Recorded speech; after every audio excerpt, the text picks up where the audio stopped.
Hello, and welcome to the first ever virtual CCAA National Labour Market Forum.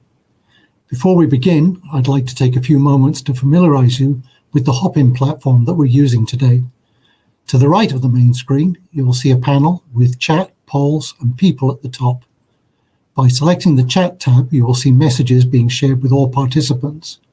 Use this primarily to contact our technical team if you're having technical difficulties. This is the first time we've used this platform, as well as our first virtual conference, so we hope it will go smoothly for everyone. The Polls tab will be used later in the event. The People tab shows you conference participants and can be used to message other individual participants. In particular, if you have a question you would like to ask relevant to the presentation or speakers, please message Boyd Parsons, who will relay this to the presenter. To locate him, simply type Boyd, B-O-Y-D, in the search bar on the People tab. We may not be able to answer all questions on air due to time constraints, but we will do our best to respond after the event to those we don't get to this afternoon. Finally, by moving your mouse over the bottom right of the main screen, you'll see an option to switch to full screen view. This will zoom in on the main presentation. Simply press the Escape key to toggle back to the normal view again. Well, that's how to use it. Now let's get started. It's my pleasure to introduce the Executive Director of the Canadian Council for Aviation and Aerospace, Mr. Robert Donald. And thank you all for making time to join us today.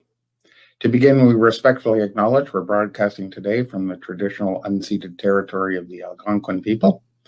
We're also pleased to be joined today by people from coast to coast who, like us, live, work, and play on lands that are inhabited by Indigenous, Métis, and Inuit peoples. Welcome to the CCA's 5th National Labour Market event and our first virtual forum. The most unfortunate aspect of virtual is not being able to see you in the audience and have a chance to interact with you all day throughout the day. We, of course, enjoy that very much. The positive side is we have over 250 people from all across the country and even some from outside the country joining us today. I guess the other positive is I get to actually take my mask off for a few minutes. For information, the audience is approximately 45% industry, operators, MROs, and manufacturing, about 25% government, federal, provincial, and even municipal from across the country, and about 30% educators, colleges, and universities. As always, our theme is labor market and skills. We start with an overview presentation by our Senior Director, Phil Sims, which incorporates recent survey data from industry and college enrollments and capacity. That'll be followed by 3 panels, the regional panel, national associations, and a panel of industry experts, with a 5-minute break after the first panel. There's a chat function which you can use to ask questions during every section. Those questions should all be directed to Boyd Parsons, who you will find listed in the chat function. We're all aware of the dramatic impact of the pandemic on the workforce. An overarching message today is that the shortage of skilled labor will return. And for reasons outlined by our speakers, it may well be more significant than it was even prior to the pandemic. We cannot be lulled into a false sense of security or complacency during the current downturn. We need to actively take measures to retain our skilled workforce and increase our capacity to train. I hope you enjoy the sessions. Thank you. So, once again, I'd like to start with a look back to those now heady days of 2019. Just 12 months ago, we were predicting the need to have to find 55,000 new workers by 2025, and many companies were already being impacted by a worldwide shortage of pilots and AMEs. In our strategy, we identified 3 key elements to help meet industry workforce needs: upskilling of the current workforce, ensuring that the new workforce was equipped with necessary skills, and attracting new workers to form the workforce of the future. Then suddenly, everything ground to a halt. This chart from IATA shows the impact on worldwide passenger travel. The images above are just some of many that shocked us all in this industry. The important takeaway from this chart is the impact, the scale of the impact. Look at the comparative impact of 9/11, and the global financial crisis highlighted on the chart. As the title says, this is the biggest shock to aviation since World War II. We know that the industry comprises more than airlines and passengers, but this segment largely drives the demand for new aircraft, manufacturing, and consequently MRO services. Companies more oriented to the defense side of the business have seen a lesser impact as governments have tried to maintain or accelerate defense spending as a means of injecting cash into the economy. Statistics Canada recently released their second quarter figures, and we can see Canada was not spared. For our 26 largest airlines, operating revenues were down 81%, and Q2 saw a net loss of $1.7 billion, and passenger numbers fell by over 93% year on year. Taking a closer look, by the end of Q1, costs exceeded revenues, and by the end of Q2, we had a shortfall of $1.7 billion. Huge number. Before taking a more detailed look at our own findings, a word of caution. This data comes from all of you who responded to the survey invitation when you registered. This is not, therefore, like our normal LMI surveys, where we ensure that the results present a full picture of industry data, but this is rather a snapshot of participants' opinions. That said, no one really knows what's going to come next, and your opinions today are as valid as any others at this point. If we look at the current workforce, we see that 65% of participants reported a reduction of their overall workforce, with an average cut of somewhere around 20%. This is substantiated by our own LMI data, which showed a decrease of almost 25% in the workforce when we compared February of this year with August of this year. Early retirement accounted for around 6% of the reductions.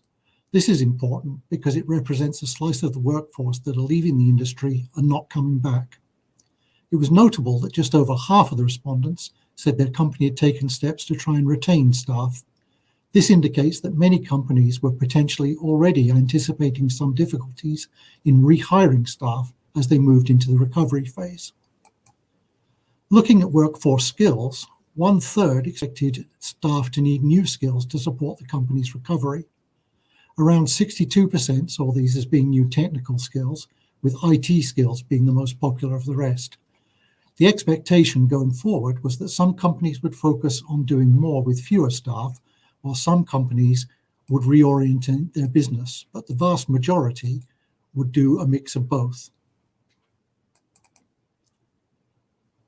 Work as we know it is changing too. 62% reported that their company had offered remote working during the crisis, and 2/3 of those anticipated that this would continue as an option in the future. Obviously, the very nature of our industry means that the majority of participants are unable to work remotely, but clearly there'll be a future delineation between physically present jobs and those that can be conducted remotely, leaving management with the new challenge of managing the two. No surprise to see that IT skills were the trending requirement here, as everyone gets to grip with video conferencing, secure networking, troubleshooting their own laptop, and the like. When we considered the returning workforce, as recovery takes hold, almost 80% of respondents didn't anticipate problems with rehiring or hiring new workers. However, a recent survey presented at Global ATS estimated that worldwide, around 10% of workers would voluntarily leave their positions, whilst a further 25% would exit the industry, leaving a 35% deficit from pre-COVID levels. If this holds true for Canada, some companies may be in for a shock. Meanwhile, 38% saw a need for training or retraining a returning workforce, with much of this around getting mandatory certifications back up to date. Not surprising, first to be hired back were the skills that were most in demand at this time last year: pilots, engineers, AMEs, etc. Looking to the future workforce, as you would expect, there's been a significant reduction in both student placements and outreach activities during this year. 85% of respondents do anticipate resuming outreach activities next year. Unfortunately, our industry has taken a hit with the publicity around grounded aircraft, large numbers of staff being furloughed or made redundant, and the very public debate around ticket refunds. We should be prepared for an uphill struggle to convince the future workforce that our industry is a good career choice. We had a separate survey for colleges and thank all those who responded with information around their aviation and aerospace programs. Admissions for fall 2020 were down by 36%. Despite what I just said, not for lack of interest. Most colleges reported waitlists for their programs, but were obliged to reduce their intakes in order to meet the health regulations for teaching in lab environments. Some had to postpone their fall intakes to accommodate the previous year's students who had yet to complete their practical sessions, whilst others rescheduled or increased faculty resources, which came at a cost. Many colleges have temporarily moved all theory sessions to online, taking advantage of a temporary relaxation of Transport Canada rules and thereby freeing up time and space in college for in-person practical sessions. Even with these creative approaches, the expectation is that the 3 licensed trades will graduate fewer than 900 students across the country in 2022. Note also that in previous analysis, we found out that only 70% of these graduates actually end up working in our industry. It remains to be seen what restrictions colleges will operate under in the fall of 2021 and how sustainable the current workarounds are.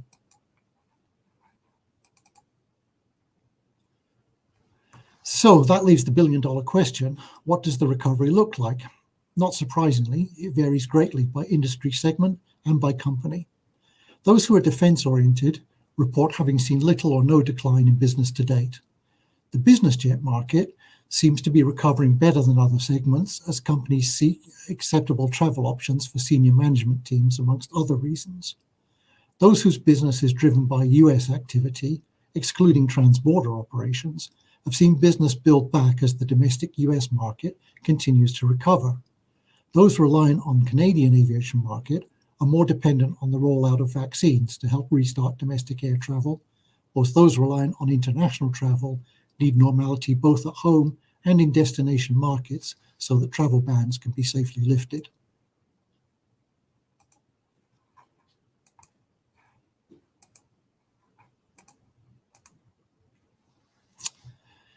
Again, taking a look at the IATA forecast, they believe demand will only be back at 2019 levels by the end of 2024, but acknowledge that anywhere in the yellow zone is possible, reflecting the significant uncertainty of what happens next.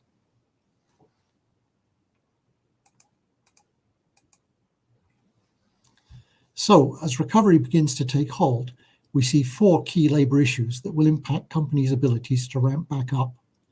The first is a shortage of workers. Whilst this may not be an issue immediately, as recovery continues, we see a smaller than 2019 labour pool available, which will be an inhibitor to progress. Secondly, we expect there to be skills shortages. As we saw in 2019, we're a global industry and employers will look across borders to resolve their skills shortages. At the same time, we see an accelerated demand for multifunctional skill sets that will require new types of training. Thirdly, we see the pipeline of qualified students coming into our industry will be constricted. The ability to regrow that will not only depend on health regulations, but also the regulations around content and how colleges must teach these programs. Fourthly, we see our ability to attract the future workforce has been negatively impacted by the crisis, and it will take some time and effort to rebuild confidence in our industry. In conclusion, our number 1 priority today is business continuity. Just making it through the recovery phase is no mean feat. Our second collective challenge is to maintain a strong aviation and aerospace industry in Canada. It's taken many years to build this enviable reputation in this field, and we must not let this slip away in the months ahead.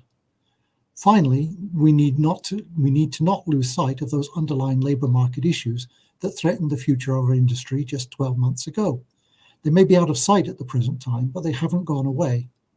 That said, I'm sure you're all familiar with the very appropriate expression, when you're up to your neck in alligators, sometimes you forget that your mission was to drain the swamp. Before finishing this session, I'd like to click the next slide. I'd like to have a quick poll question to familiarize everybody with how it works. If you have us in full screen and you don't see the chat and polling boxes to the right of the main stage, then you need to press the escape key to come back to the main view. On the right, you see 3 tabs: Chat, Polls, People. Click on the one that says Polls, and now you should be able to see and answer our poll question. This test question says, this event has many more participants than we could have accommodated in our normal in-person conference. As more companies switch to virtual events, do you feel more informed as a result of increased participation in events? No better informed as a result of increased participation in events? Overwhelmed by the volume of events and information? Or no change from your usual participation? So please vote now, and let's give you a few moments and we'll hopefully see the results. So 58% of you have said that you were more informed as a result of increased participation in events. 11% of you said you were no better informed as a result of increased participation in events. 13% of you were overwhelmed by the volume of events and information coming your way. And 18% of you are maintaining a steady hand on the tiller and making no change from your usual participation. So thank you for that. That's given us a great opportunity just to make sure we know how this all works. And finally, I would just like to close by saying thanks for your attention and feedback. Remember, the CCAA is your industry source to assist with meeting workforce demands today and in the future. With your support, our industry can fly high again.